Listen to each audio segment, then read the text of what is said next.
Welcome to Ian Cinema, your destination for endless entertainment and unforgettable movie moments. Discover exciting films, inspiring stories, and cinematic journeys across every genre. Whether you love action, drama, thrillers, or timeless favorites, there's always something waiting for you here. Sit back, enjoy the experience, and let Ian Cinema bring the magic of movies to your screen. The story opens with Rachel trapped inside a vehicle as gunfire erupts all around her. She crouches below the windows, covering her ears while bullets rip through everything outside. Rachel isn't a soldier, she's a lawyer, but her work often takes her far beyond the walls of a courtroom. Wealthy clients hire her to recover massive unpaid debts, and she relies on lawsuits, corporate loopholes, hidden companies, and sometimes more aggressive tactics to get the job done. Several days earlier, Rachel's mentor, Braxton, meets with billionaire Salazar in the Canary Islands. Salazar owes Goldstein nearly $1 billion, and Braxton has finally pressured him into acknowledging the debt. Salazar signs an agreement accepting the full amount, including interest. After the meeting, Salazar's security chief, Olson, drives Braxton and his bodyguard back toward their hotel. Braxton notices that his phone has almost no signal and needs to report the deal. Olson stops near a cliff where reception is supposedly stronger, giving Braxton a chance to call Bobby, one of Goldstein's executives. Braxton tells Bobby that Salazar has signed everything. Bobby can barely believe he pulled it off, but then Olson suddenly kills Braxton's bodyguard.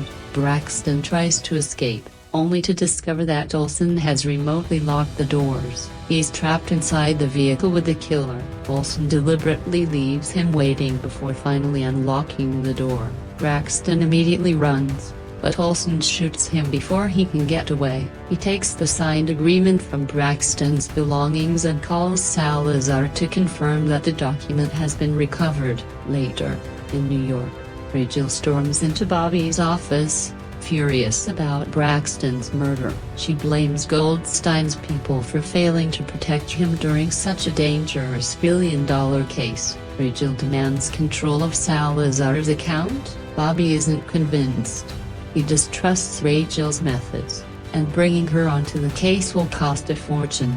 But Rachel refuses to back down. After negotiating, they finally reach a deal. Rachel will receive 10% of whatever she recovers, along with $10 million up front. She immediately begins digging into Salazar's finances.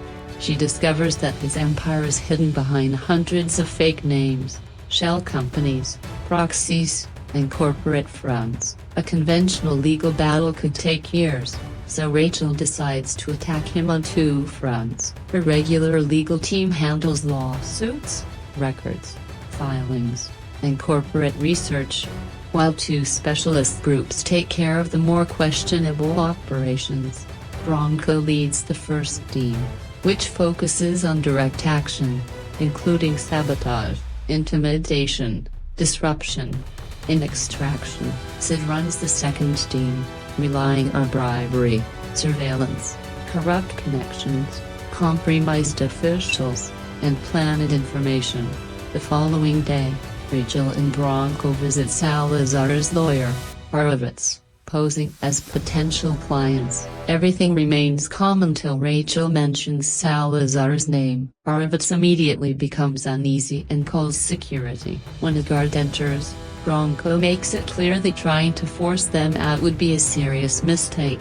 The warning is enough to stop the guard and keep Horovitz in his seat. Rachel then explains that she now represents Goldstein and intends to recover the money Salazar owes. She demands a complete list of his hidden companies, including every shell corporation and proxy connected to him. Horovitz refuses to cooperate and orders them to leave. Rachel was prepared for resistance. Shortly afterward, Bronco and Baker travel to an island where Salazar had business operations and set up a temporary base. At the same time, Sid targets one of Salazar's hotel developments in Saudi Arabia. He secretly provides authorities with information suggesting that the project is far larger than what its approved plans permit. Inspectors arrive and shut down construction. The unfinished development immediately begins losing around $4 million every week, and Horowitz quickly realizes that Rachel is likely behind the disruption. Sid creates another problem soon after. He drives to the construction site and deliberately crashes into the superintendent's car, making the collision appear to be an accident. Sid pretends to be shaken as his partner, Gucci, arrives disguised as a helpful doctor. After examining the superintendent, Gucci claims that the man is medically unfit to work and needs 6 weeks of rest. They then reveal their real incentive by tossing a large amount of cash into his vehicle. The superintendent counts the money and accepts the deal. He agrees to support their version of the accident and stay away from the project. Meanwhile, Horowitz receives another piece of bad news. A shipment of structural steel intended for the development has been seized because the paperwork does not properly match the cargo. The project now faces even more delays, penalties, and logistical complications. Salazar's weekly losses climb from roughly $4 million to nearly $5 million. Bronco and Baker strike another part of Salazar's empire. Disguised as workers, they gain access to one of his oil rigs. Baker suggests destroying the next shipment, but Bronco wants a quieter approach. A major explosion would attract too much attention, so he decides the shutdown should look like an ordinary mechanical failure. They place a small device inside a valve. It appears insignificant, but it disrupts the system enough to bring the entire rig to a halt. Safety inspectors are then alerted to the malfunction, forcing the operation to remain closed. Every day the rig stays offline costs Salazar around $500,000. With problems spreading throughout his businesses, Salazar finally calls Horowitz and demands an explanation. Horowitz gives him the obvious answer: Rachel. Salazar wants Rachel killed, but Horowitz warns him that doing so would accomplish nothing. Rachel anticipated that possibility before the campaign even began. If she dies, 20 prepaid lawyers will simply continue the operation in her place. Killing Rachel would not stop the attack.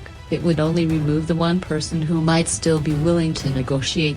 Horowitz estimates that the combined damage from the hotel development, legal pressure, disrupted shipments, and oil rig shutdown is already costing Salazar around $28 million every month. He advises Salazar to reach some kind of agreement before the losses grow even larger. Still, Horowitz believes they have one advantage: Rachel has not yet uncovered the most important and valuable parts of Salazar's hidden financial network. During Rachel's earlier visit to Horowitz's office, Bronco secretly implanted the listening device. Rachel has been hearing private conversations ever since. One name keeps coming up: Wolfgang. Wolfgang is officially Salazar's accountant, but his real role is much bigger. He controls the movement and the concealment of Salazar's fortune, shifting assets through layers of shell companies and making the money extremely difficult to trace. Rachel realizes that Wolfgang may be the key to uncovering Salazar's entire financial network. Soon, Sid gets his chance in Jeddah, where Wolfgang is holding a private party. Sid enters posing as a wealthy businessman interested in investments and eventually joins a backgammon game. He wins repeatedly, but not because he's lucky. He's using weighted dice to control the results. What really catches Wolfgang's attention is that Sid refuses to take any of the money he wins. After watching him do this several times, Wolfgang becomes suspicious and challenges him personally. Sid accepts and wins again. Instead of collecting his winnings, Sid suggests one more gamma with only $10 on the line. Wolfgang agrees, and this time Sid intentionally loses. Sid claims he isn't carrying cash and promises to send payment later. Not long afterward, Wolfgang receives a package at his office. Inside is a decorative statue that blends perfectly with the other items in his collection, but the statue isn't just a gift. Wolfgang's computer network is protected by a firewall that makes remote hacking almost impossible. Rachel's hacker, a Clover, needs a device close to Thea's system to get inside. Hidden inside Sid's statue is exactly that. Once Wolfgang places it in his office, Clover gains access to the network. Within days, Rachel collects enough financial evidence to convince a judge to issue international orders targeting Salazar's assets. Arvids finally calls Rachel and offers $300 million to settle everything. Rachel immediately refuses. She tells him that if Salazar wants a deal, he'll have to speak with Hira himself. Expecting that meeting to happen on Salazar's island, Rachel senses Sid, Bronco, and the rest of the team and their new mission in sabotage. This time, they need to build an escape plan in case Salazar decides Rachel won't be leaving alive. Bronco gathers everything they might need, including an ambulance, a policia vehicle, several getaway cars, and a large supply of weapons. Their Safia house is hidden in a remote part of Thea Island. It's also positioned near 3 possible extraction points, and close to old tunnels that could provide secret escape routes. The problem is that nobody knows where Salazar will meet Rachel. It could be his hotel or his private villa. So, the team prepares for both. A normal helicopter would be the fastest escape option, but Salazar closely monitors the island's airspace. Any regular aircraft would be spotted quickly. Instead, they bring in gyropters, which are smaller and much less noticeable. They begin testing the first escape route through the city. Using a car immediately proves to be a bad idea. Heavy traffic brings them almost to a stop, meaning Rachel could easily get trapped during the relic extraction. So, they try motorcycles. The bikes cut through traffic much faster, but their aggressive riding soon attracts the police. When officers give a chase, the team doesn't stop. They use the pursuit as a live test. They race through narrow gaps, take sharp turns, and push toward the edge of the city with police vehicles behind them. Eventually, they reach a stormwater channel and ride down into the drainage system. The police cars can follow, allowing them to disappear and reach the eastern extraction point. Next, they test the gyropters. Another weakness appears immediately. Preparing them for a takeoff takes too long. Bronco and Sita make the crew repeat the procedure until every aircraft can be ready within 3 minutes. They then inspect the western escape route near Salazar's villa. An old tunnel provides good cover, but the exit creates another problem. It opens near a ravine with no easy way across. Going around would take too much time. Bronco solves it by installing a zip line across the gap. ATVs are hidden on the other side, so anyone crossing can continue the escape immediately. For the next several days, the team repeatedly practices all 3 routes. They time every section, including turns, tunnels, vehicle changes, and extraction points. Any obstacle that might cause a delay is identified and dealt with before the real operation begins. Their combat training is just as serious. They practice shooting while moving, firing from motorcycles, and hitting moving targets. If the escape becomes a gunfight, everyone needs to keep fighting without stopping. They also prepare traps for pursuing vehicles. Mines are buried along several roads. Another trap, nicknamed the banana pie, is built beneath what looks like normal ground. If a vehicle drives over it, the surface collapses and drops the vehicle into the hidden pit. Once the outdoor escape routes are prepared, Sid and Bronco move on to Salazar's hotel. They enter disguised as tourists. Inside, a Bronco suddenly grabs his chest and falls to the floor, pretending to have a heart attack. The hotel manager rushes over to help, while everyone is distracted. Bronco steals her master key. Sid then tells the staff that Bronco isn't having a heart attack. He claims his blood sugar is simply low and that he only needs something sweet. Also the situation settles. Gucci disables the hotel's cameras, with surveillance temporarily shut down. Sid and Bronco use the stolen key to enter the penthouse and plant hidden microphones throughout the rooms. If Salazar holds any private meetings there, Rachel's team will now be able to listen. They also prepare for police interference. Devices capable of disabling engines area secretly attached beneath local police vehicles. If officers try to join a pursuit during Rachel's escape, the team may be able to stop their cars remotely. There's one more place Bronco wants the information on: the prison. If Samiania gets arrested, he doesn't want to attempt a rescue without knowing the layout, so Sid intentionally gets himself arrested. He pours alcohol over his clothes and body to smell drunk.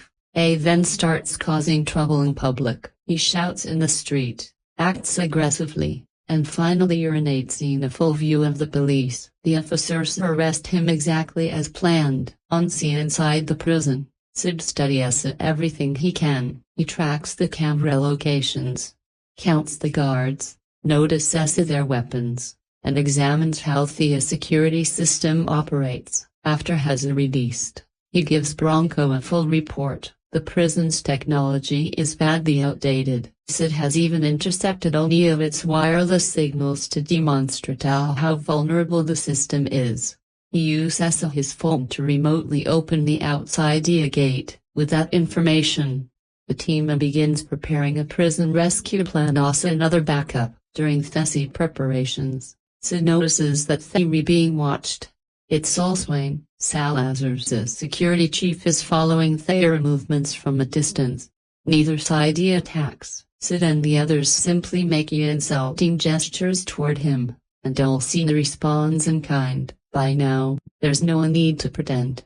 Both sides know exactly who they're dealing with. With the island escape plans ready, Rachel turns back to the courts. Using the financial evidence gathered by her team, she asks a judge for permission to seize assets held directly by Salazar. The request is approved. Authorities quickly impound Salazar's private jet under international law.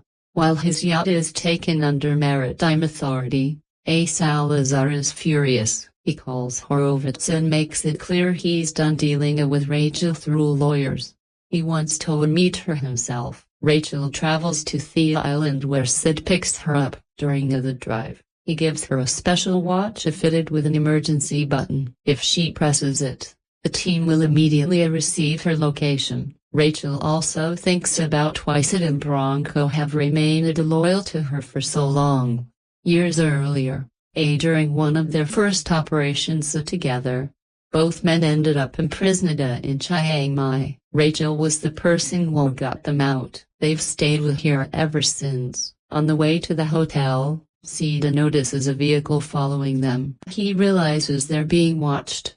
Uda chooses not to react. Meanwhile, Salazar arrives at the hotel with his men and discusses the upcoming meeting. The microphones planted earlier allow Gus to listen in from the team space.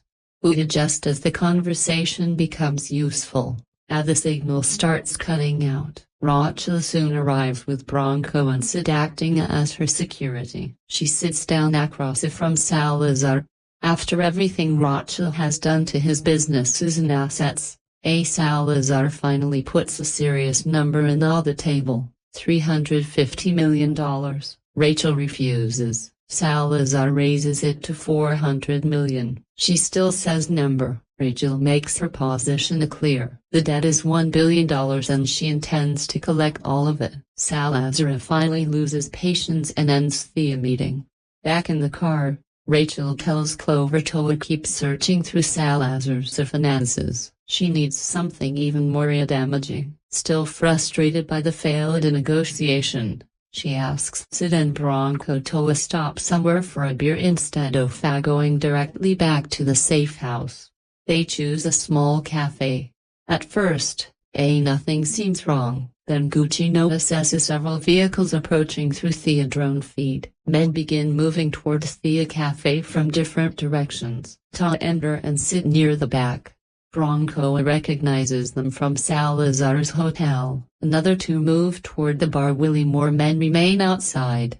The team quickly realizes Rachel has been surrounded. Bronco quietly takes the towel from a waiter and places it over his lap, hiding his handgun as he prepares to draw. Sid also arms himself and moves toward the rear of the building. More attackers arrive outside. Everyone on the inside can feel the tension building. The waiter takes one look around the room and runs. Bronco immediately opens fire, killing the two men seated at the back before they can react.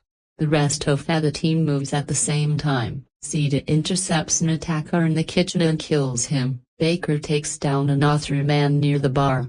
Within seconds, the cafe turns into a firefight. Gus watches the area remotely and tells Bronco that the rear exit is clear. Bronco quickly gets Rachel outside. The others engage the gunmen waiting near the vehicles. Rachel's team shoots through the attackers before they can properly organize. Then Gucci spots more men approaching quickly on a scooter. He warns Bronco. Bronco turns and shoots both before they reach the cafe. The attack is over within minutes, despite being badly outnumbered.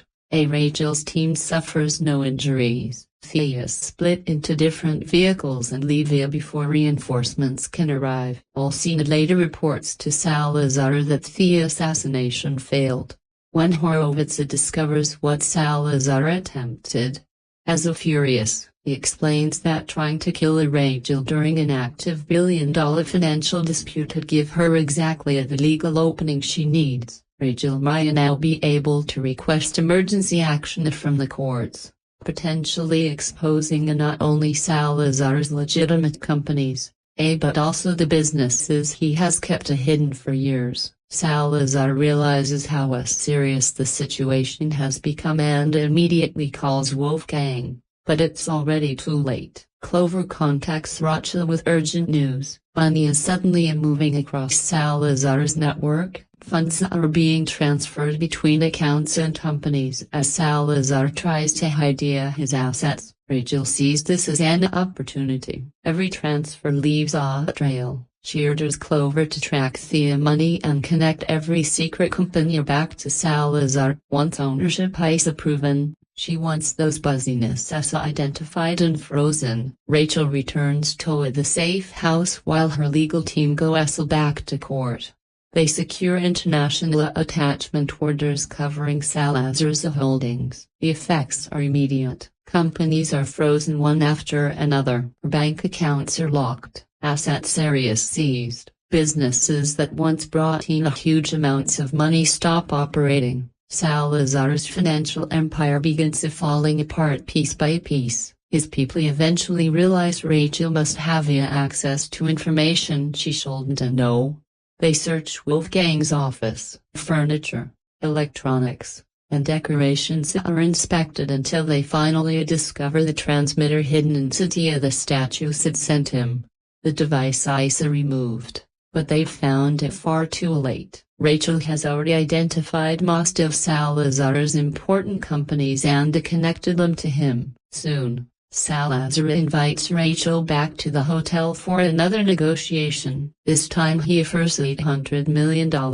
Rachel refuses again. She still wants the full billion. Then she reveals her final leverage. Rachel tells Salazar that if he refuses to pay, she'll send everything she's uncovered to the investors and business partners that he has cheated or financially harmed over the years. Those people could come after him for nearly $5 billion. Salazar understands that continuing the fight could cost him far more than Rachel's original claim. He finally gives in. He orders Horowitz to arrange the full payment. Then he fires Horowitz on the spot. After leaving the hotel, Rachel calls Bobby and tells him the deal is done. Salazar has agreed to pay. 3 months later, however, Rachel still hasn't received the money she's owed. She's staying at an isolated deserted compound and repeatedly tries calling Bobby. There is no answer. Then Rachel notices a vehicle approaching and Thea distance. She calls for her security guard. No response. She asks her assistant if she's seen him, but she hasn't. Rachel steps outside to investigate and soon finds the guard dead in the sand. She rushes back toward the tent. Her assistant has been killed as well. The approaching vehicle finally arrives. Olsen gets out. Rachel immediately understands what's happening. Salazar hasn't forgotten about her. Before Olsen can stop her, Rachel presses the emergency button and Sid's watch, activating the tracker. Then Olsen takes her away. Later that evening, Bronco and Sid confront Bobby in her office. They tell her Rachel has been kidnapped by Salazar. Bobby claims that the authorities are already handling Thea's situation and says the Ministry of Foreign Affairs and Spanish law enforcement have become involved. Bronco and Sid have no faith in Bobby's official response. To them, she's hiding behind government agencies while Rachel remains in danger.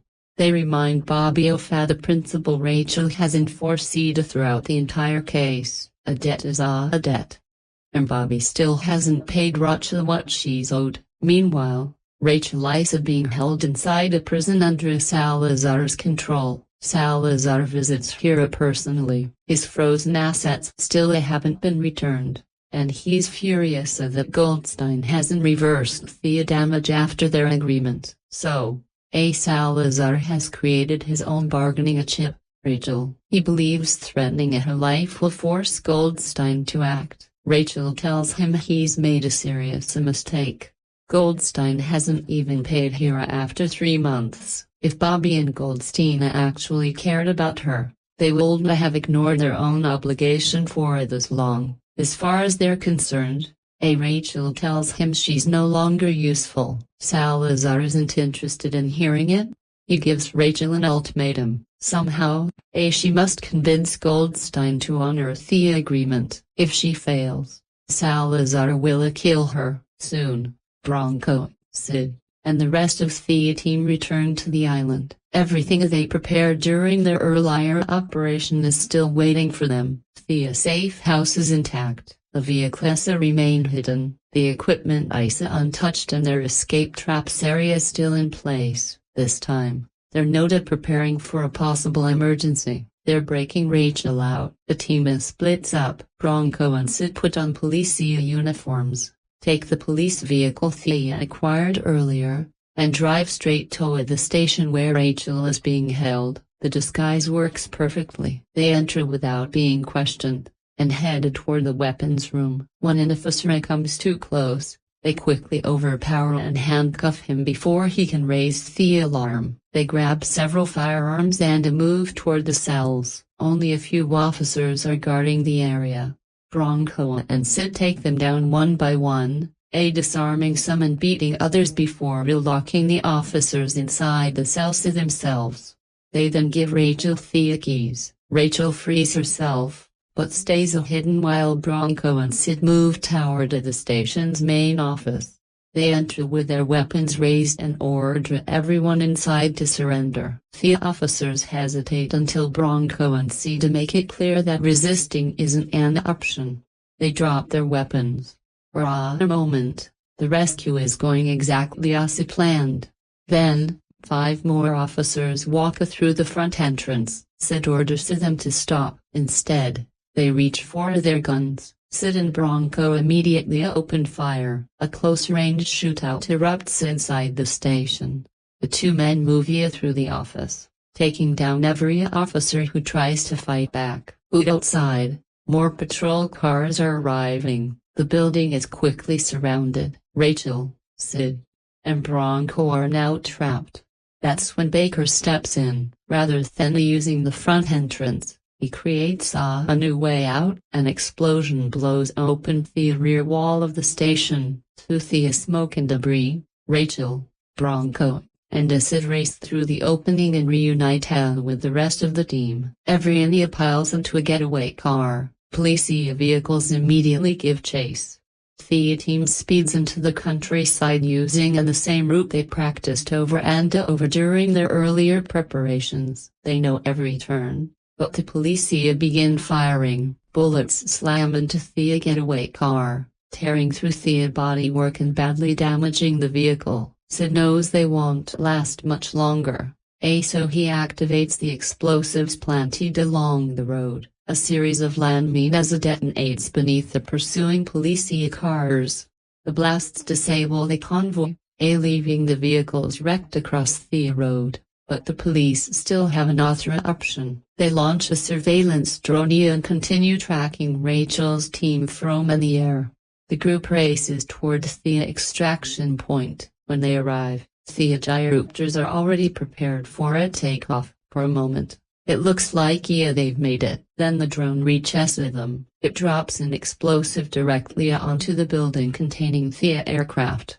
The structure erupts. The gyrocopters are destroyed, and one member of Rachel's team is killed in the blast. Their main escape plan is gone. Before they can recover, another hostile vehicle charges toward them. Rachel stays low inside the car, covering her ears as gunfire breaks out around her. Bronco, Sid, and the others fire back. Armed men jump from the approaching vehicle, but Rachel's team drops most of them almost immediately. A few attackers remain. Then Sid spots a nearby fuel tank. He shoots it. The tank explodes, killing the remaining gunmen and destroying their vehicle. With the area temporarily clear, the team switches to their second escape route. They split between the damaged car and two motorcycles. Soon, 3 more enemy vehicles appear behind them. The motorcycle riders let the convoy pass. Then move in behind it. They open fire on the first truck. The driver loses control and the vehicle crashes. 2 pursuers remain. Farther ahead, Bronco is already hidden near the trees. The second truck reaches the location of the trap they built earlier. Bronco activates it at exactly the right moment. The road collapses beneath the vehicle, sending the truck straight into the concealed pit. The banana pea finally works exactly as intended. Only one enemy vehicle is left. Bronco attacks from one side while the motorcycle riders close in from behind. Together, they overwhelm the men and set the final truck. With the pursuit is stopped, Rachel and the others continue towards the safe house. As soon as they arrive, the entire team takes defensive positions. The team fortifies the Safia house and prepares for another attack. Weapons are loaded. Every entrance ice-covered, and a drone is launched to watch the surrounding roads. Doesn't take long for Salazar's men to arrive. 2 vehicles approach from one direction and hit the spike strips planted earlier. Their tires blow out, forcing the attackers to abandon the cars and to continue on foot. At the same time, 2 more vehicles come from the opposite side. Baker triggers another group of mines. 1 vehicle is destroyed, but the other keeps coming. Now the safe house is under attack from both directions. Bronco, Sid, and the others open fire as Salazar's men shoot back. Bullets steer through the walls and windows, destroying furniture and equipment. Also the firefight grows more intense. While the others hold their positions, Baker starts preparing their final escape. He plants explosives throughout the house and opens the hidden entrance to the underground tunnel. As soon as the team gets an opening, Bronco orders everyone to move. They begin entering the tunnel one by one. Gucci reaches the Ravinia first and starts setting up the zip line they prepared earlier. But back at the safe house, someone still has to stay behind and trigger the explosives. Baker volunteers. Bronco refuses to leave him, but Baker knows they don't have another choice. Someone has to keep the attackers occupied long enough for Rachel and the others to escape. After a brief argument, Baker finally convinces him. Bronco reluctantly heads into the tunnel with Sid and Rachel. Baker remains alone inside the house. He releases a gas grenade, filling the rooms with smoke, then begins hunting the attackers as they enter. He keeps changing positions, striking from different parts of the building before disappearing again. Bronco repeatedly tells him through the radio to stop fighting and escape through the tunnel. Baker ignores him. Instead, he waits for more of Salazar's men to enter. Once enough attackers are inside and surrounding the building, Baker makes his move. He detonates the explosives. The entire safe house erupts in a massive blast. Baker is killed along with most of Salazar's men. Meanwhile, Rachel, Bronco, and Sid are still moving through the escape route. Several attackers survive the explosion and follow them to the ravine. As Rachel's group crosses using the zipline, the gunmen open fire. Bronco and Sid shoot back, keeping the attackers pinned down while everyone reaches the other side. None of them are hit. They quickly reach the ATVs hidden there earlier and race towards the dock where the remaining team members are preparing a boat. Escape Eiza finally within reach. Then a helicopter appears overhead. Olsen has found them. He flies after the ATV and opens fire. Bullets strike the ground around Rachel's group as Sid pushes the vehicle faster. Bronco fires back, but neither side can land a decisive shot. Then Olsen switches to a heavier weapon. Explosive rounds begin striking the road ahead of the ATV, forcing Sid to leave via the open route and drive into a nearby structure for cover. Olsen circles around for another attack, but Bronco and Sid have one more weapon ready, a rocket launcher. They wait inside the building until the helicopter passes in front of an opening. The moment Olsen comes into view, they fire. The rocket hits the helicopter. It crashes near the shoreline and explodes, killing Olsen. With Salazar's security chief gone, Rachel reaches the dock and boards the boat with the surviving members of her team. She finally escapes the island. Bronco and Sid, however, stay behind. They still have unfinished business. Soon afterward, the two men approach Salazar's residence disguised as the paramedics. The uniforms allow them to get close without drawing immediate attention. Once inside, they quietly overpower a guard and continue deeper into the building. Salazar eventually realizes they're there, but he reacts too late.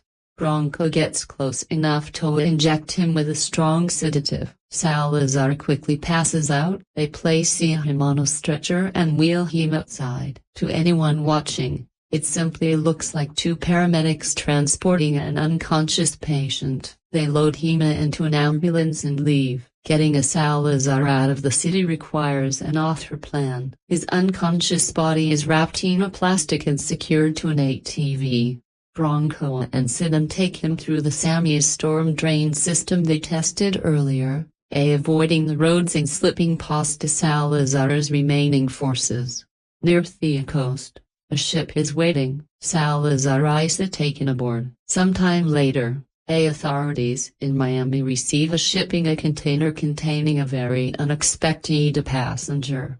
Salazar, the billionaire who had spent years protecting himself through money, influence, and hiding the companies, has now been delivered directly to law enforcement. Around the same time, Rachel visits Bobby again. As far as Bobby knows, Salazar has simply disappeared. Rachel doesn't explain what really happened. She only confirms that the money she was owed has finally been paid. Then she gives Bobby a warning. Rachel believes Bobby tried to double-cross her by withholding assets and manipulating the settlement after Salazar agreed to pay. Now that Salazar is in custody, that decision could create a much bigger problem. Salazar knows too much about Goldstein's operations. Once the investigators start questioning him, Rachel expects him to cooperate in order to protect himself.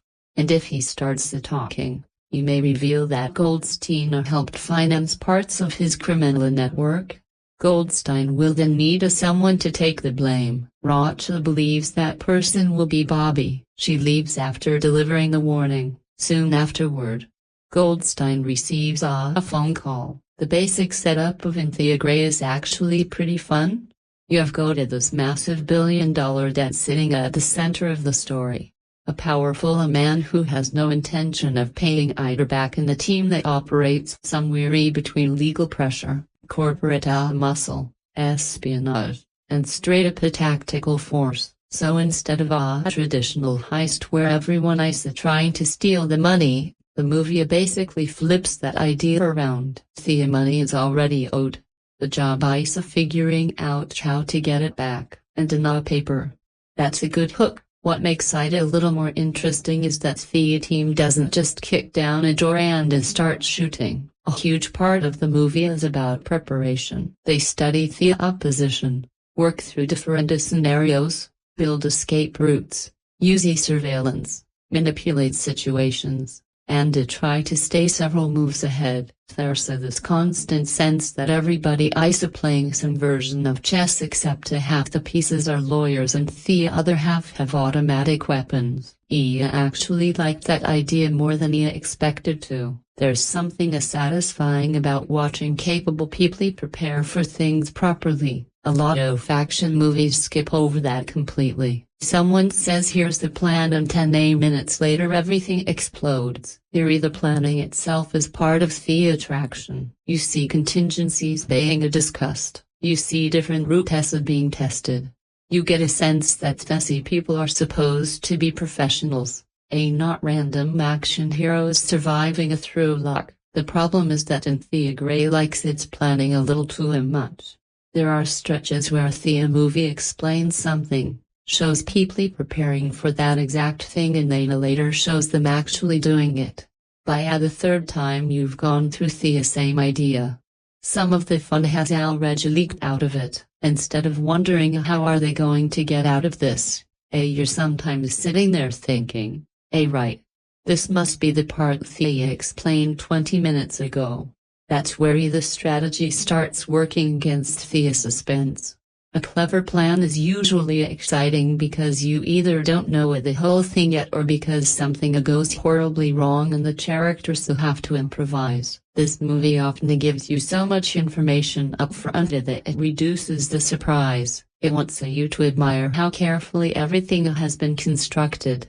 But there are moments when I think it would have been smarter to simply trust the audience and to let us discover the plan while it was happening. The film is also very aware of how clever it wants to appear. You can feel that in the way the characters talk about the operation, in the financial maneuvering, in the legal pressure, in the surveillance, in all of these little moving pieces that are supposed to eventually fit together. Sometimes they do. Sometimes it feels like the movie is pointing at the puzzle before you've even had a chance to solve it yourself, and that's frustrating because the premise really doesn't need it to be this complicated. Underneath all of the layers, this is a pretty simple story. Somebody owes an enormous amount of money. A highly skilled group is brought in to recover it. The target is dangerous. The situation becomes increasingly hostile. Eventually, all of that careful preparation has to survive via contact with the real world.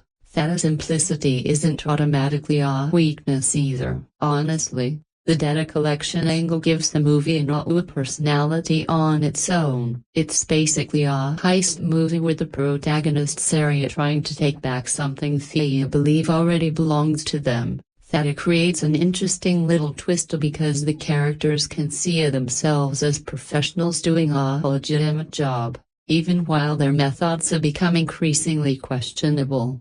That whole legal versus illegal gray area is probably where the title works best. You've got lawyers, corporations, financial institutions, covert operatives, powerful businessmen, and a government influence all crossing into each other's territory. Nobody feels completely clean. The movie keeps playing around with the idea that respectable institutions and criminal methods can start looking surprisingly similar once enough money is involved. I just wish it pushed that idea further. There's potentially something interesting sitting underneath all of this about power, money, legality, and who gets to decide what is acceptable when the numbers become big enough. The film mostly uses those ideas as fuel for the plot rather than really digging into them. It gives you the appearance of moral complexity, then quickly moves us back to the operation, which is probably fine if you're watching this purely as an action thriller. The bigger issue is that the screenplay needs danger, and for long stretches, I never felt like the people carrying out the mission were genuinely losing control. The characters are almost too competent, their surveillance works, their preparations work, security systems that are supposed to be sophisticated can feel surprisingly easy to bypass. The opposition has plenty of manpower, but not always enough credibility. You keep hearing about how dangerous the situation is, yet the heroes move through so much of it with the confidence of people who already know they're going to win. That creates a weird problem. Watching experts do their jobs well can be entertaining. I like competence in movies. Not every hero needs to spend 2 hours making terribly decisions just so the story has drama, but there still has to be resistance. There has to be a moment where the plan starts breaking apart and you genuinely wonder whether these people are as prepared as they thought they were. Even the Grey occasionally gets close to that feeling, but it doesn't live there long enough. The villains rarely seem capable of changing the entire game. There are obstacles, sure, but not many that completely destabilize the operation. And because the film spends so much time explaining how prepared the team is, every successful move from them can start feeling less like a surprise and more like confirmation. Of course, Thea had a backup plan. Of course, Thea anticipated this. Of course, somebody already thought of that. After a while, you start wanting someone, anyone, to throw something into the story that these people didn't see coming. A serious betrayal could have done it. A major tactical mistake. A legal move that actually traps them. A twist that forces the whole operation to change shape halfway through. Something that makes all that preparation suddenly feel inadequate. There are developments and reversals, but several of them are easier to see coming because the movie has a habit of telegraphing its intentions. Eiza reveals just enough that you start putting pieces together before the characters reach the payoff, and again. I don't think the movie needed more complexity. It needed more uncertainty. That's different. Some of the legal and the financial material also asks you to just go along with it. The movie presents a certain courtroom decisions, financial maneuvers, surveillance methods, and institutional responses with enormous confidence. But if you start examining how quickly some of these things happen, the logic can get shaky. I wouldn't call it automatically fatal. This is not a documentary about international debt recovery. I'm not sitting there with a legal textbook checking every procedure. But the movie itself wants the operation to feel incredibly precise. That raises the standard. If your characters are constantly presented as strategic geniuses and the screenplay keeps emphasizing procedure, then the mechanics need to feel convincing enough that you don't start questioning them. When financial or legal processes begin functioning like magic buttons that move the plot toward the next action sequence, some of that carefully constructed credibility disappears. There's also an interesting genre problem running through the story. At different points in the Grey feels like a heist movie, an espionage thriller, a corporate crime story, a tactical action film, and occasionally an action comedy. That mixture can be entertaining because the movie is constantly changing gears. 1 minute you're dealing with the negotiations, then surveillance, then a tactical planning, then somebody preparing an extraction route. But it also means the movie never completely settles into one identity. If you want a pure action film, you may wonder why so much time is being spent discussing logistics. If you want a really clever heist movie, you may wish the plan contained more genuine surprises. If you want an espionage thriller, you may want the opposing side to feel more dangerous and unpredictable.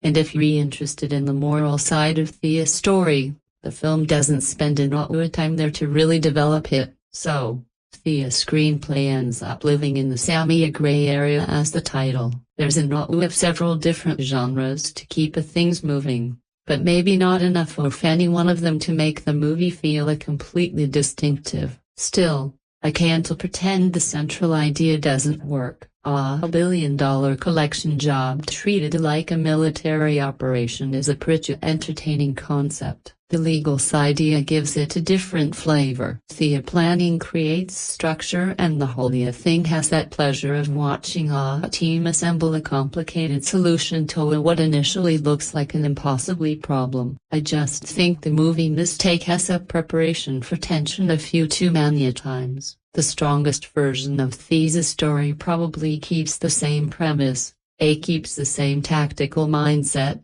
hides more information from us. Let the audience wonder. Let the plan fail in ways that actually hurt. Give the opposition a little more intelligence. Make those supposedly perfected professionals improvise because the ingredients are there. The problem in the Grey has no ideas. It has plenty. It just explains some of its best ones before they have a chance to surprise you. You can tell almost immediately that In the Grey is a Guy Ritchie movie.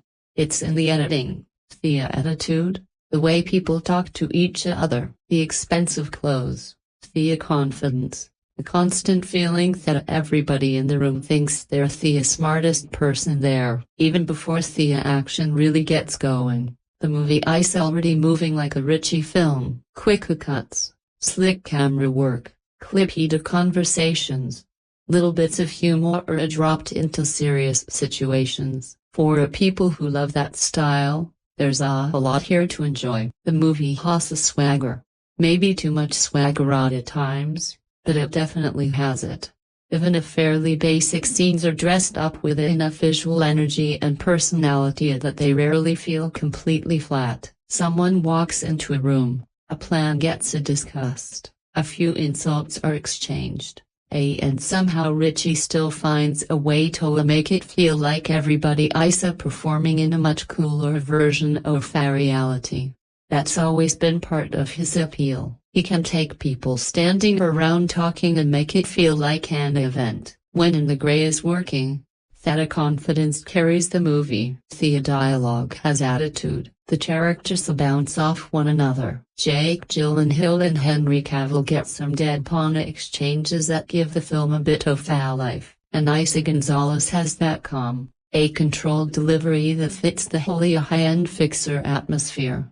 There are area moments where the banter really does feel effortless. A line gets thrown out, somebody answers without changing expression. You get a quick reaction, then the movie is already moving on. That rhythm is very Ritchie.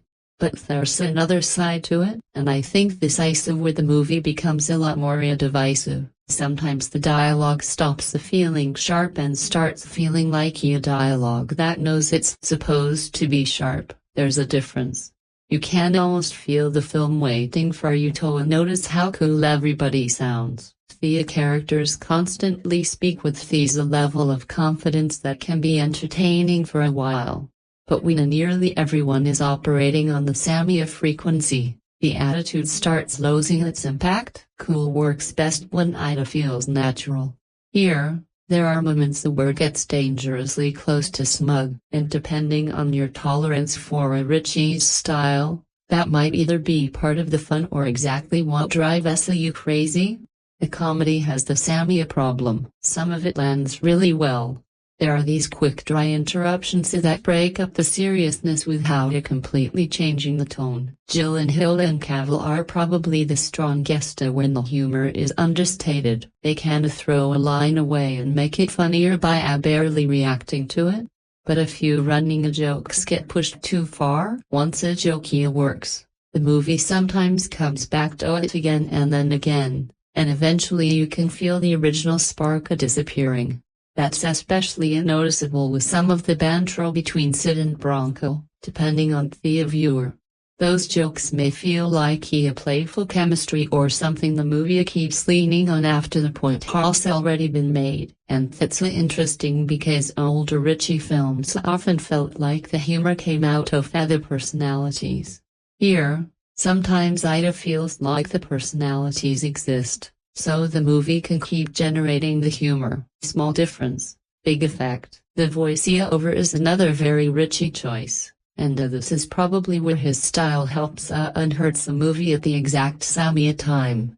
He likes explaining how things work, who somebody is, why they matter, what the plan is, what the backup plan is, what happens if the backup plan fails. At first, that narration gives us the movie momentum. There's a pleasure in being introduced to a complicated operation through fast explanations, so while the visuals keep moving underneath it, it gives the whole thing that familiar feeling of someone telling you a clever story at high speed. But Thea Gray leans on it heavily. Very heavily. There are stretches where I started wondering whether the movie trusted the images enough to do the storytelling on their own, because Ritchie is absolutely capable of visual storytelling. You see that whenever the action takes over, the camera becomes more expressive. The editing tells you where people are, what they're doing, and how different parts of the operation connect. And then 5 minutes later, somebody is explaining another plan to you. That's the frustrating part. The movie has the visual confidence to show us what's happening, but it keeps falling back on narration like it's worried we might miss how clever everything is. It doesn't ruin the movie. Not for me. But it does make the film feel more self-conscious than it needs to. There are also these stylistic flourishes, text on screen, graphic touches, little presentation tricks that are clearly meant to add personality. Some viewers will probably enjoy that because it fits Ritchie's whole visual language. Others might find certain choices a little dated, like the movie is reaching back toward the late 90s or early 2000s idea of what cinematic cool looked like. That basically describes the film as a whole. It feels like two versions of Guy Ritchie meeting each other. You've got the earlier Ritchie, the fast-talking criminals, the cheeky attitude, the visual tricks, the playful structure. Then you've got the later blockbuster Ritchie, the polished action, international locations, larger stars, bigger equipment, cleaner production. The Gray sits somewhere between those two modes. And I actually think that's one of the more interesting things about it, because despite all the familiar Ritchie fingerprints, the actual setup doesn't always feel like one of his traditional crime movies. This isn't really a bunch of chaotic small-timey criminals accidentally destroying each other's plans. These people are supposed to be elite. They're organized, professional, extremely well-equipped. They move through the world like they've done this 50 times before. At points, the movie feels closer to an espionage thriller or a tactical mission film than the kind of British crime comedy people usually associate with Ritchie. There are shades of a heist movie, a bit of spy cinema, a little corporate thriller, a lot of tactical action, then comedy sitting around the edges. And that genre mixture is probably why the film feels slightly unusual, even while the filmmaking itself feels incredibly familiar. One reviewer comparison in the material basically placed it somewhere between a James Bond, Ocean's 11, and a Guy Ritchie action movie, and I can see why that comparison comes up. It has the polished international flavor of espionage cinema. It has the planning and team mechanics of a heist. Then, whenever somebody starts talking, shooting, or blowing something up, Ritchie's personality takes over again. The downside is that the film never completely becomes any of those things. It isn't quite clever enough to be a top-tier con movie. It isn't dangerous enough to become a really tense espionage thriller. It doesn't fully unleash itself as a giant action spectacle either, and the comedy is present. But depending on the scene, it can feel either sharp or strangely restrained. So, what genre isn't the Gray? Exactly. Honestly, kind of all of them and kind of none of them completely. That sounds like criticism, but it isn't entirely. There's an easy watchability that comes from constantly changing modes. If the negotiations area is starting to drag, the movie shifts toward planning. If the planning starts feeling too procedural, somebody makes a joke, eventually, the guns come out and the whole thing becomes much more physical. It keeps moving, it keeps changing texture. That variety helps. Where I think people are going to split is whether they still find Ritchie's filmmaking exciting simply because it's so recognizably his. If you're already a fan, there are moments here that are probably going to hit exactly the way you want them to. The editing is energetic, the actors look great, the dialogue has bite, the action has style. The whole movie carries itself like Eiza has absolutely no doubt that it's cool, and sometimes that confidence is contagious. You just go with it. There are moments where I found myself thinking, I've seen this move before. I've heard this read before. I know what this joke is doing. I know what this editing trick is trying to accomplish. That's where the accusation of Ritchie working on autopilot starts to make sense. Not because the movie is so badly directed, it really isn't. If anything, the technical confidence is obvious. The question is whether confidence is enough when the style itself has become so familiar. Only an interpretation is that Ritchie is simply repeating himself, another is that has deliberately calming things down. There are parts of In the Grey that feel more controlled than his most chaotic work. The camera isn't constantly screaming for attention. The action can be surprisingly grounded. The humor is often dry rather than completely outrageous. Even the overall tone feels more restrained than you might expect from this kind of premise. I can see somebody calling that mature. I can also see somebody calling it tired. That's a kind of the whole movie.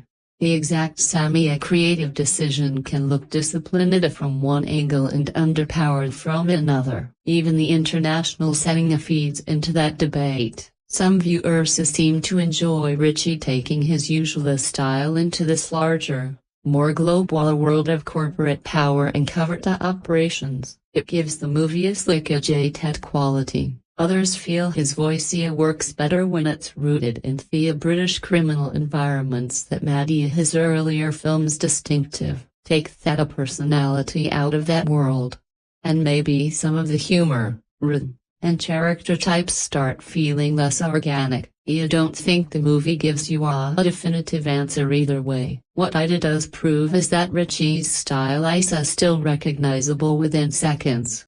That's not nothing. A lot of directors could make a movie with this basic premise and it would just be another anonymous action thriller. In the Grey never feels anonymous. Even when it's predictable, even when the narration is overdoing it. Even when a joke hangs around a little too long, even when the characters are trying so hard to look cool that you can practically see the sunglasses coming toward the camera, it still feels like somebody made it. There's a personality behind it. Whether that personality still feels fresh is the real question. For some people, these will be classic Guy Ritchie doing exactly what Guy Ritchie does best. For others, it'll feel like a filmmaker going back to the same toolbox because he knows every tool inside it. I landed somewhere in the middle. There are definitely moments where the style carries scenes that probably wouldn't survive without it. The editing gives ordinary material a momentum. The actors understand the rhythm. The dry humor occasionally hits perfectly, and when the action, dialogue, music, and camera work all line up, you remember exactly why this formula became so appealing in the first place. I just wish the movie surprised me with that style a little more often because In the Grey doesn't really have a Guy Ritchie identity problem. If anything, it has the opposite problem. It knows exactly whose movie it is. Maybe a little too well. The cast is probably the easiest thing to sell about In the Grey. You put Eiza González, Jake Gyllenhaal, Henry Cavill, Rosamund Pike, A. Fisher-Stevens, Christopher Hibju, and Carlos Bardem in the same movie, and yeah, I'm interested. That lineup alone creates expectations.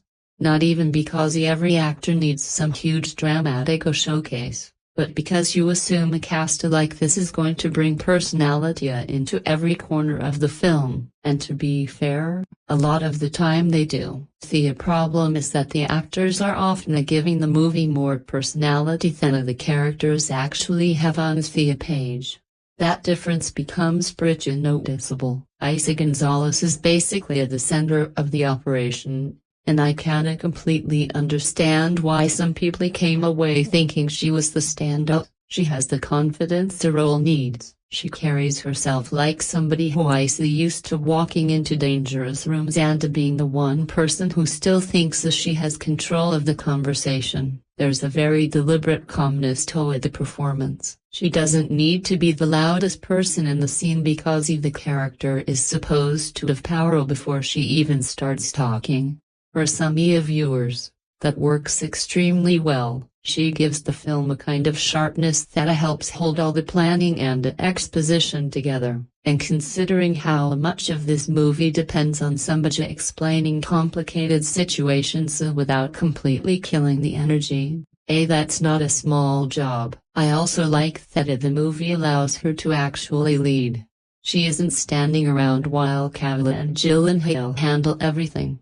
She's the person driving the operation, making decisions, negotiating, reading the room, and essentially directing the guys toward the next objective. That said, I can also see why the casting didn't work for everybody. A few reactions to the film question whether González fully sells the ruthless, almost untouchable authority that the character is supposed to have. There's an argument that the role needed somebody who felt older, colder, maybe more naturally intimidating. Rosamund Pike gets brought up in the conversation quite a bit because she has this naturally severe screen presence, and you can understand why someone might look at the two roles and wonder what the movie would have felt like if their positions had been different. I don't necessarily think that means González is bad. It's more that the character asks her to sell a lot without giving her much underneath it. We're told this woman is brilliant, we're told she's dangerous, we're told that people are willing to follow her into ridiculous situations. But the screenplay doesn't always give us not good personal material to understand why. That becomes an even bigger issue with the Sid and Bronco. Henry Cavill and Jake Gyllenhaal are exactly the kind of actors you want in a movie like these because they can make standing around in expensive clothes feel like a scene.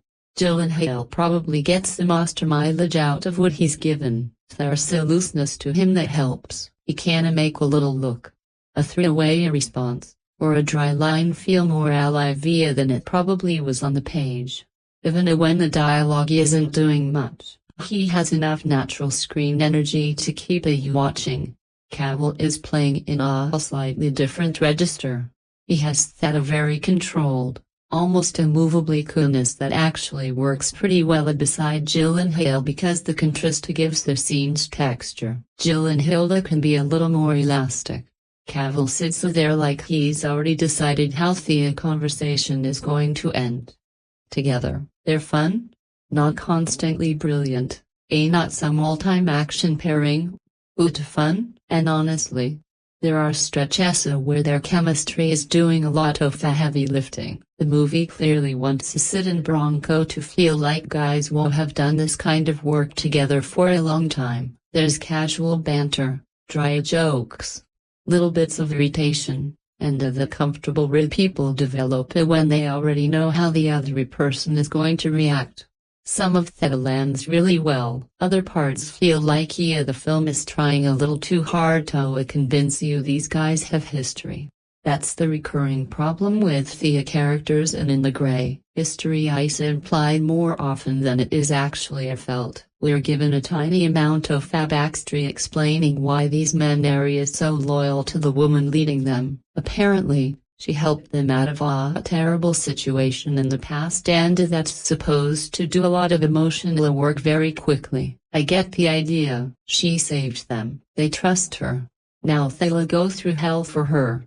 Perfectly functional, but functional isn't the same as emotionally convincing. Once the movie asks you to believe in that level of loyalty, I wanted just a little more. Not a 30-minute flashback. Not some giant drama monologue.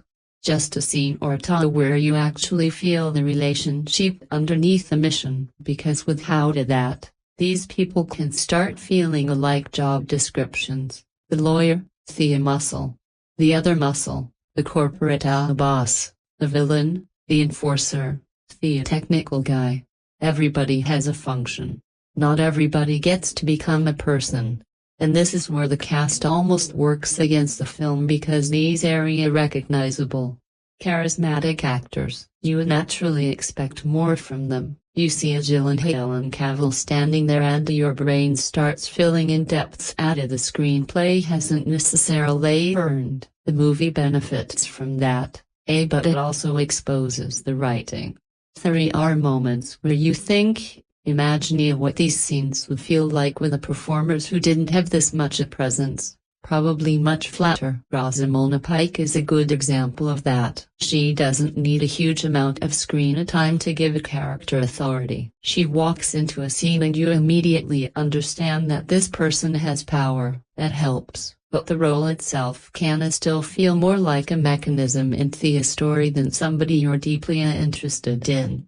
She exists to represent the corporation, push the operation forward, make decisions, complicate the things later. There's presence there, but not necessarily much emotional access. Fisher-Stevens gets some enjoyable moments, too. There's at least a little flavor whenever he shows up, and some reviewers clearly found him only of the more entertaining supporting players. Carlos Baum has the opposite problem in a way. The story needs him to feel like a serious threat because the entire operation is built around how dangerous this situation supposedly is. But the character doesn't always generate that danger on his own. You would understand that he has money. You would understand that he has power. You would understand that he has men around him who are supposed to be dangerous. Intimidation in a movie can just come from people saying someone is intimidating.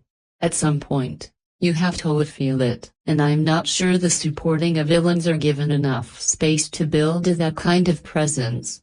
Christopher Hibju's character has the look of somebody you assume is eventually going to become a major physical problem. Even that setup doesn't necessarily lead to the kind of confrontation you expect. That matters because the heroes are so competent. If your protagonists are elite operators who always look calm, always have a plan, and are usually 3 steps ahead, then the opposition has to be terrifying enough to push back. Otherwise, you don't get tension, you get efficiency. There's a point in the movie where a team member makes a sacrifice. And this is probably the clearest example of the emotional problem. On paper, it should hurt.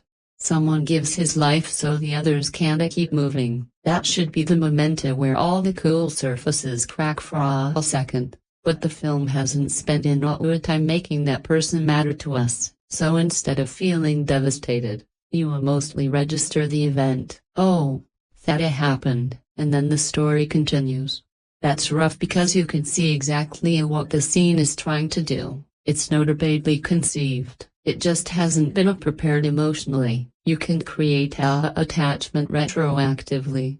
That's one of the reasons the movie can feel strangely weightless even when people are being shot at and things are exploding around them. The physical stakes are there. The emotional stakes are much thinner. Now, I don't think every action movie needs a deep character studies. Sometimes a cool team of professionals doing a difficult job is enough. And there are reviewers who clearly responded to exactly that. They liked the characters because they felt grounded, efficient, and believably within this specific world. The small interactions were enough. Nobody needed a tragic childhood or a giant emotional arc. I understand that argument. There's actually something refreshing about characters who aren't constantly stopping the movie to explain their feelings. But there's a middle ground. You don't need melodrama. You do need a connection. And in the gray sometimes it confuses being emotionally restrained with simply not developing people very much. It also affects how likable the team feels. The movie obviously wants them to be cool. Very cool. Tailored clothes. Calm voices. Perfect timing. Dry jokes. Total confidence. Depending on the scene, it works. And occasionally that confidence crosses over into smugness, And that's a dangerous line, because once the heroes start feeling too pleased within themselves, you need either vulnerability or consequences to balance that out. There isn't always enough for Faye either. One reviewer made an interesting point about classic Bond-style confidence. The really effective version of that character can appear totally calm while the audience still senses that underneath the surface he understands the danger. That little crack makes the confidence exciting here. These characters often seem genuinely unconcerned. If they're not worried, why should I be? That's especially noticeable with Cavill and Gyllenhaal, because both actors are naturally good at looking like they belong in this world. You almost wanted the screenplay to knock them off balance more often just to see what happens. Give Gyllenhaal a moment where the joke has to stop working. Give Cavill a situation he genuinely cannot brute force or plan around. Give González a decision where her confidence costs somebody something. Those are the moments that could have you turned a stylish team into people you actually remember. Still, I wouldn't recall the performance as a weakness. Far from it. This is one of those movies where I walked away thinking the cast is probably the reason the whole thing remains as watchable as it is. González gives it control. Gyllenhaal gives it personality. Cavill gives it presence. Pike gives it authority. The supporting actors keep the world populated with the people who feel more interesting than the amount of material they receive. That's a pretty good foundation. It just feels like the screenplay assumes charisma can replace characterization, sometimes eking for 90 minutes, maybe even surprisingly often. But when the movie finally asks you to care, really care about loyalty, sacrifice, betrayal, survival, whatever is happening in that moment, you notice how little time you've actually spent getting to know these people. And that's the frustrating part, because this cast absolutely could have carried something richer. You can already see flashes of the movie that might have been there. A stronger relationship between Sid and Bronco, a more history with their leader, a villain who genuinely scares them, a little more friction inside the team. Anything that forces these cool, controlled people to stop performing a competence for a minute and actually reveal themselves. Instead, in the Guy mostly keeps everybody looking good, talking well, and moving toward the next piece of the operation. Entertaining, yeah. Memorable characters. That's a tougher sell. The cast gives the movie faces you want to watch. I just wish the script had given those faces more to feel. One of the strangest things about it in the Grey is that it somehow feels fast and slow at the same time.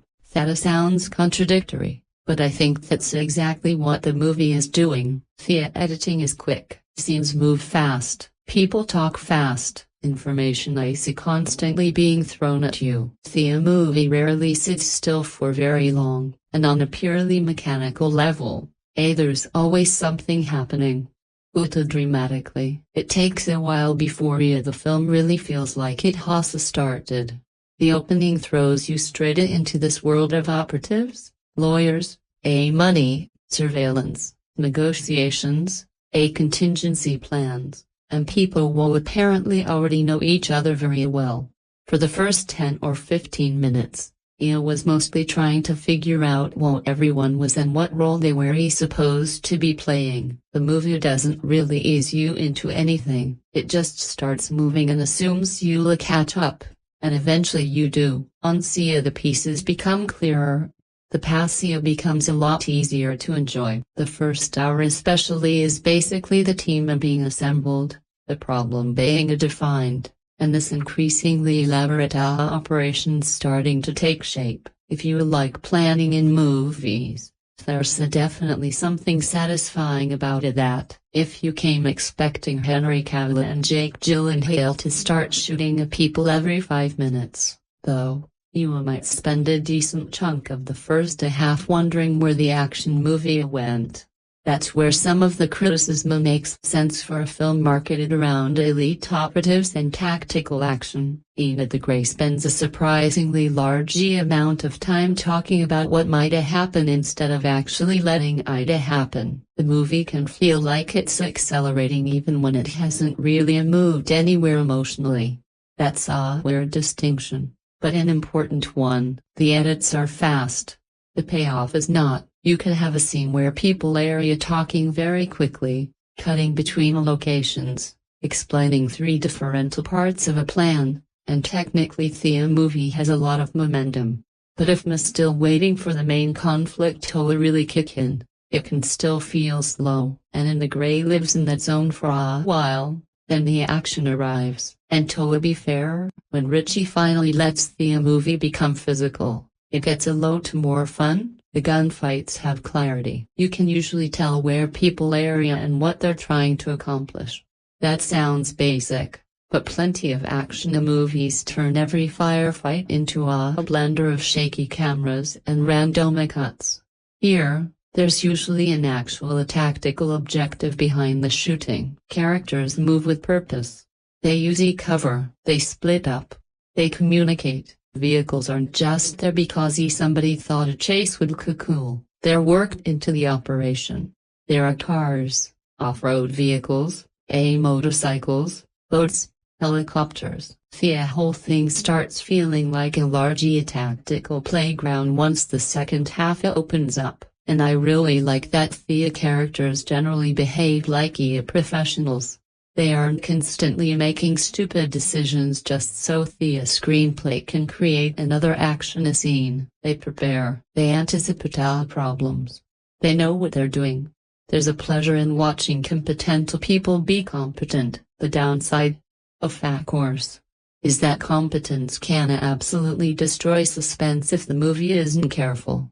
That's probably the biggest action problem here.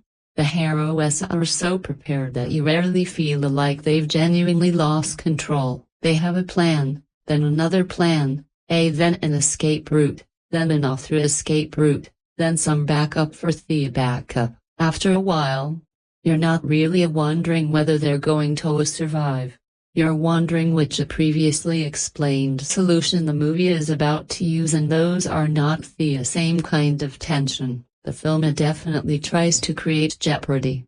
People are chasing them, guns are firing, buildings are getting hit. There are bodies dropping, but suspense is noted the same as activity. You can put 50 armed men on screen and still have zero attention if the audience believes those 50 guys have absolutely no chance of hitting the protagonists. And there are moments in the Grey where the opposition starts feeling less like a genuine threat and more like targets waiting for the heroes to deal with them. That weakens some otherwise good action scenes because technically they're well done. There are shootouts here that look great. There are chasey sequences that have real momentum. The camera movement becomes much more dynamic once everything starts going wrong. The sound has punch. The explosions have weight. You can tell that there's a lot of craft underneath the spectacle. I especially like the moments where the film seems to be relying on real pyrotechnics and practical stunt work. There's just something different about an actual explosion. You feel the weight of it. The debris moves differently. Actors react to something physically happening around them. The camera captures that little bit of chaos that CGI can imitate, but not always perfectly, and because some of the practical effects look so convincing, the digital effects stand out more when they're less convincing. That contrast is actually kind of unfortunate. You'll have a sequence where something explodes and it looks heavy and messy and physical, and then another shot has that slightly cleaner, more artificial feeling, nothing disastrous. It's not like the visual effects suddenly destroy the movie. But when the practical work is that good, your eye starts noticing when something doesn't have the same weight.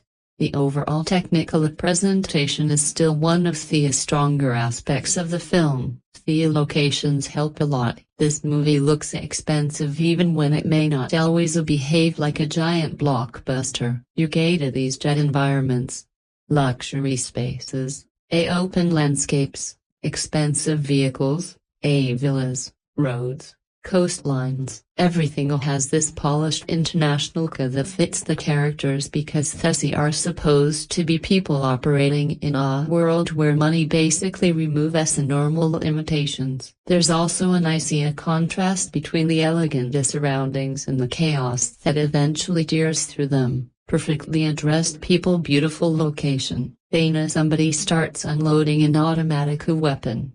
Very Guy Ritchie. The cinematography is generally clean, too. I wouldn't say the camera is constantly showing off, but it knows when to become more aggressive. During conversations, the film can be pretty controlled. Then, when the operation starts collapsing into action, the visual language gets looser and more energetic. That shift works. You feel the movie changing gears. The sound design helps there also well. Gunfire has impact, vehicles feel heavy, explosions don't just look big, they actually sound dangerous, and the score mostly understands when to stay out of the way. It doesn't feel like the music is constantly screaming, this is tense. Instead, there are these rhythmic percussive elements underneath scenes that keep things moving without overpowering them. That restraint actually works well with the tactical tone. The music supports the operation rather than turning every scene into a trailer. There are sections where the score is probably doing more work than you consciously notice, especially during the planning and suspense beats. Which brings us back to suspense because this movie clearly understands how to build the appearance of tension. The music is there, the editing is there, the characters are checking routes, people are being watched, someone might be kidnapped, plans are changing, vehicles are moving into position. All of the pieces are technically present, and there were definitely moments where I felt nervous. The problem is that the screenplay sometimes reveals so much of the machinery beforehand that the technical craft is fighting an uphill battle. You can hear the tense music. You can see the rapid cutting.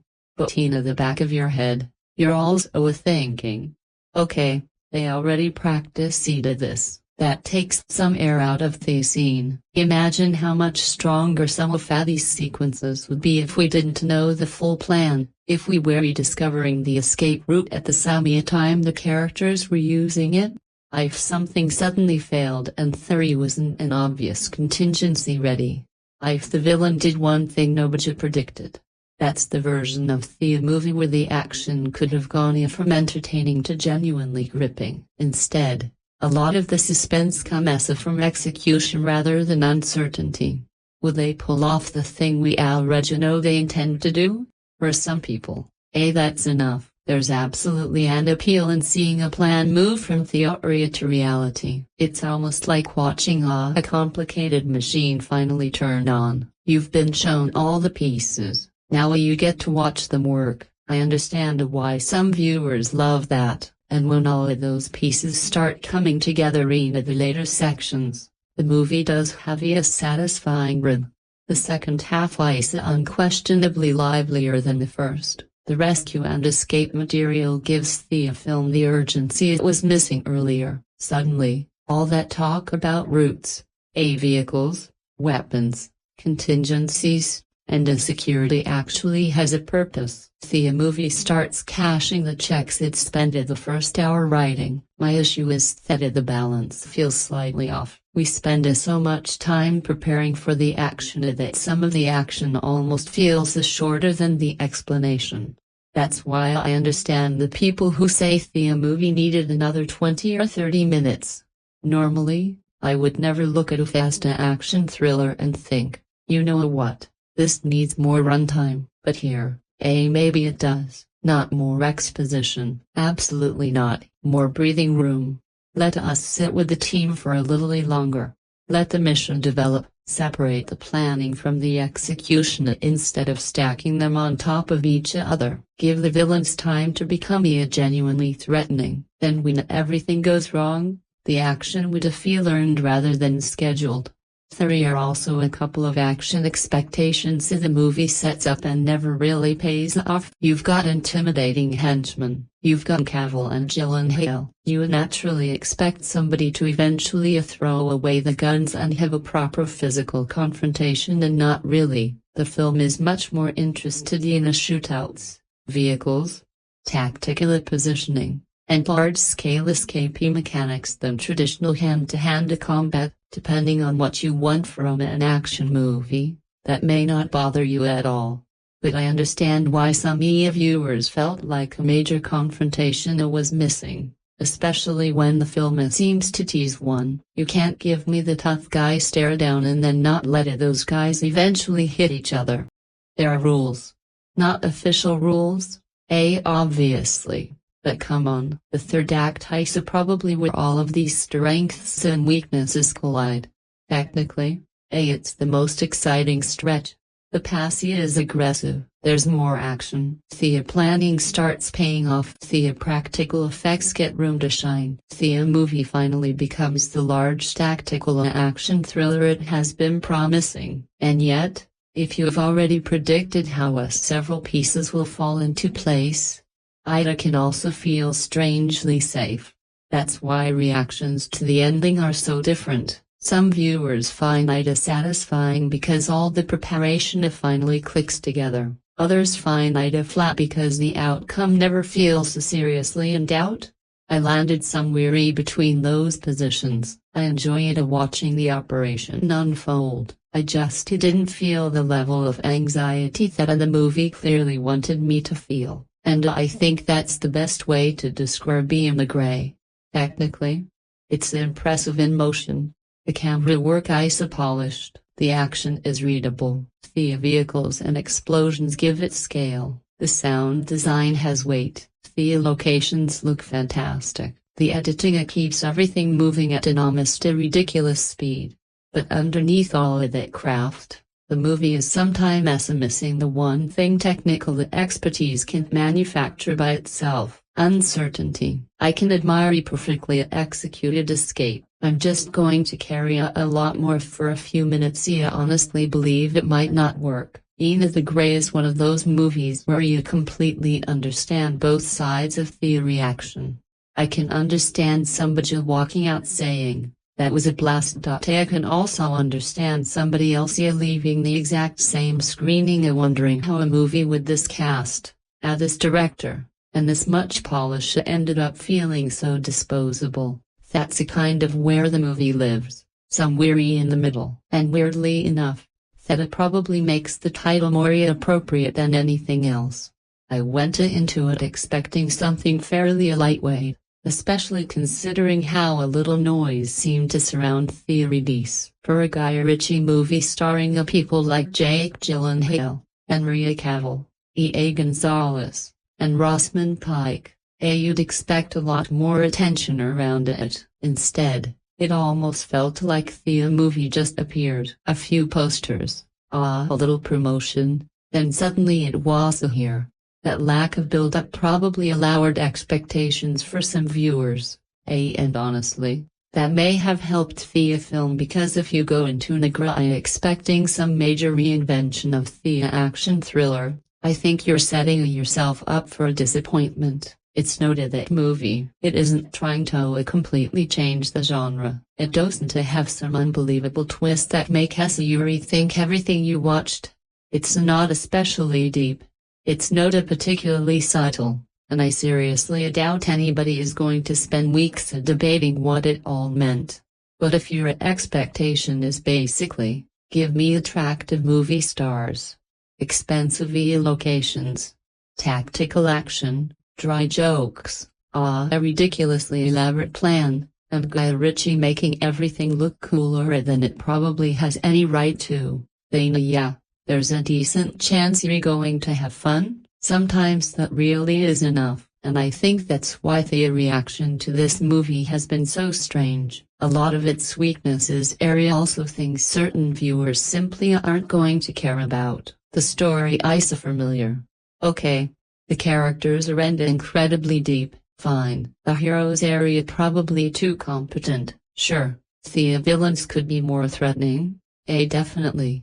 But if you're already enjoying Cavill and Gyllenhaal bouncing off each other while the operation keeps moving, you might not be sitting through worrying about any of that. You're just watching the movie, and there are stretches wherein the gray is very easy to watch. It has that kind of slick momentum where you realize 40 minutes have passed without really noticing. The locations are attractive. The cast looks like they belong in this ridiculous world. The action has enough physicality to wake the film up whenever the dialogue starts getting heavy. There's always another part of the plan being introduced, another piece being moved, another escape route being prepared.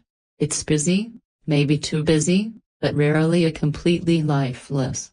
That's important because some of the criticism around this movie makes it sound like there is absolutely nothing enjoyable here, and you don't think that matches what's actually in the material. Even several of the negative reactions still acknowledge the same things. The movie looks good, the technical work is strong, the actors who have presence, some of the action is genuinely entertaining. There are moments of humor that work. So even the people who dislike it aren't necessarily saying it's incompetent, they're saying it's disappointing. And those are two very different criticisms. The disappointment mostly comes from a potential. Look at the ingredients: Guy Ritchie, Jake Gyllenhaal, Henry Cavill, Guy González, Rosamund Pike, $1 billion international recovery operation, espionage, explosions. Lawyers behaving like tactical commanders. You hear all of that and your imagination starts building a pretty exciting movie before the actual movie even begins. That's dangerous because once expectations get that high, simply being competent starts feeling like a missed opportunity. And do you think the gray suffers from that? If this exact film came from a filmmaker nobody knew and starred a bunch of less recognizable actors, maybe people would be more forgiving, but when Ritchie is directing this cast, you expect a personality. You expect something a little strange, something dangerous, maybe even something messy but memorable. This is polished almost to the point where some of that personality gets sanded down. It works.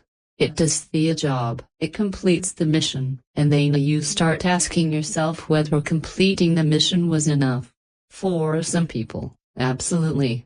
There are reactions calling this one of the most entertaining Ritchie films in quite a while. Some people love the speed, love the action, love the cast, love the familiar attitude. A few viewers even put it among their favorites of the year and immediately wanted to watch it again, and I can see where that enthusiasm comes from. When the movie clicks, it's effortless entertainment. You don't have to work very hard. You can just sit there and let the machinery run. There's something nice about that. Not every movie needs to completely rearrange your brain. Sometimes you want 2 hours of stylish nonsense where professionals execute absurd plans while looking incredibly relaxed about everything. Nothing wrong with that.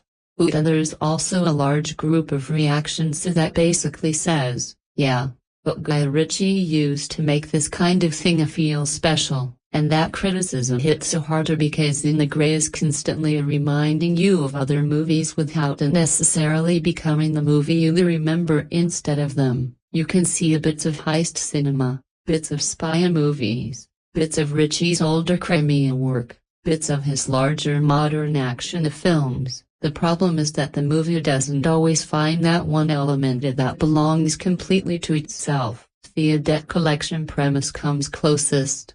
That's a fun spin. I wish the rest of the movie had been as distinctive as that central idea. Instead, once everything starts unfolding, a lot of it settles into recognizable territory. The ultra-capable team, the wealthy villain, the complicated plan, the double crosses, the escape, the endless armed men who exist mainly to be eliminated. You've seen variations of these pieces before, and familiarity isn't inherently bad. Execution matters. But if you're using familiar ingredients, You need either exceptional character work, exceptional suspense, or some kind of personality strong enough to make the formula feel new again. In the Grey gets a halfway there on personality. The other interesting question is whether Eiza really belongs in a theater.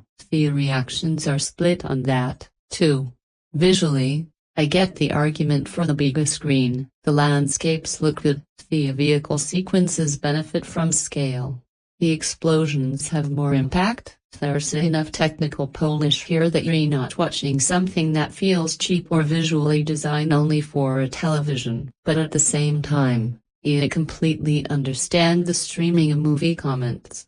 Not because it looks like one, more because it feels like the kind of movie you could casually put on at home on a Friday night, enjoy for a couple of hours, then move on with your life.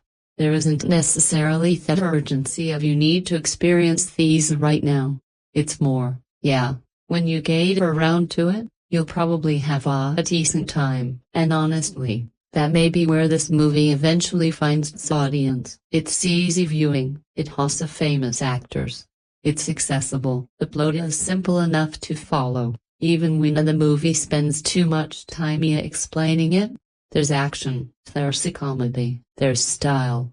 It's exactly the kind of thing people discover later and say, wait, why did nobody talk about this? Whether that turns into genuine appreciation or just background entertainment depends on how much you connect with the Ritchie formula. Because if you already dislike his style, you really don't think this is the movie that's going to convert you. Everything people criticize about his filmmaking is here. The self-aware coolness, the constant explaining, the smug characters, the elaborate plotting, the fast editing, the banter, the obsession with making everybody look 10% cooler than they logically should. If that annoys you, and the Grey gives you plenty of ammunition. But if you're already in his wavelength, different story, you might forgive a lot. That's where I think the extreme reactions come from. One person watches the movie and says Ritchie repeating himself, another watches the same thing and says, yes, exactly. This is what I came for. And either reaction is particularly difficult to understand. My problem is that I kept bouncing between them while watching it. There were moments where I was completely in a good exchange in between the actors, a slick piece of action, a plan suddenly coming together. There are sequences where the editing, music, and camera work come together to create that effortless Ritchie rhythm, and I'd think, okay, this is working. Then the movie would spend another chunk of time explaining something I already understood. The villains would fail to provide much real resistance, or an emotional moment would land without enough weight behind it. Suddenly, I'd start noticing the machinery again. That's never ideal. The best version of this kind of movie makes you forget the formula. In the Grey sometimes makes that formula painfully obvious. Still, I wouldn't call it a failure. That feels too harsh. There's simply too much competence here for that, too much polish, too much charisma, and too many sequences that genuinely work. At the same time, I wouldn't put it anywhere near the top of what the material suggests could be Ritchie's stronger work. It doesn't have enough character, enough danger, or enough unpredictability. For a movie built around complicated strategy, it doesn't surprise you nearly as often as it should. But I had fun with parts of it, actually more than I expected, and sometimes that's the strangest position to be in as a reviewer. You can see everything that's wrong with a movie and still enjoy watching it. You know the characters need more depth, you know the screenplay over-explains things, you know the story feels familiar, you know the heroes have far too much plot armor. And then an explosion goes off. Jake Gyllenhaal delivers some dry comment. Henry Cavill looks completely unbothered by yet another impossible situation. And you think, yeah, okay, I'm still watching. That's in the Grey for me. A movie that's easier to enjoy than it is to defend. If you're looking for something deep, unpredictable, or emotionally rich, this probably won't satisfy you. But if you want a slick action thriller with a great-looking cast, a complicated mission, entertaining tactical sequences, and enough guy-heavy attitude to fill every expensive suit on screen, there's definitely fun to be had. I wouldn't call it essential, but I wouldn't call it terrible either. It sits somewhere between those extremes, which might sound like the safest possible verdict, but in this case, it actually fits. In the gray is polished, entertaining, frustratingly underdeveloped, occasionally a lot of fun, and probably more disposable than a movie with this much talent should be. For some people, that'll be enough. For others, it'll feel like a missed opportunity. For me, I enjoyed the ride. I just wish I remembered more of it once it was over.